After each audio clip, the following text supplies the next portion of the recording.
Hello friends, நாங்கள் இன்றைக்கி என்ன பார்த்தீங்கன்னா ஹாஸ்பிட்டல் போகிறதுக்கு ரெடியாக இருக்கோம். 2 பேராக தான் ஹாஸ்பிட்டல் போகிறோம். எதுக்காக ஹாஸ்பிட்டல் போகிறோம்னா எனக்கு அலர்ஜி ஆகிடுச்சு.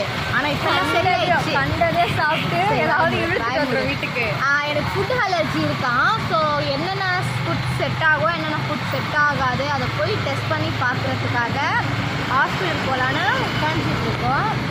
இன்னும் டிரைவர் அழக்கானோம், வண்டி ஒன்றும் வரல. டிரைவர் பர்சனல் ஊப்பர் லைக் அந்த மாதிரியே.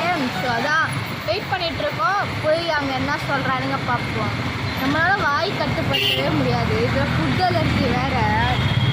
ஒரு பக்கம் எல்லாமே மூஞ்சி எல்லாமே ரொம்ப முக்கியமாக இருக்குது. அது வந்தால் பார்க்க ஒரு மாதிரியாக இருக்குது, ஐயோ அது இதுதான் ஆகுது. ஆனால் இன்னொரு பக்கம் வாயும் கட்ட முடியல. பார்ப்போம் என்னென்ன சாப்பிடக்கூடாதுன்னு சொல்கிறானோ. மேபி 1 week or 2 weeks அந்த மாதிரி கண்ட்ரோல் பண்ணுவேன். அதுக்கு மேலே கண்ட்ரோல் பண்ணுறது கஷ்டம். சொல்லுங்க ஆண்டி. அவங்க ஏதோ கேட்டாங்க, ஏதோ ஃபோனில் காசு போடணுமா. நம்மக்கிட்ட ஜிப்பேவே இல்லை, நான் எங்கே காசு போடுறது அவங்களுக்கு. அதனால் அது இது வச்சு சரி போய் ஹாஸ்பிட்டலில் போய் என்ன சொல்கிறாங்கன்னு பார்த்துட்டு நான் உங்களுக்கு அப்டேட் தரேன். அது வரைக்கும் தொடர்பில் இருப்போம். பாய் பாய்.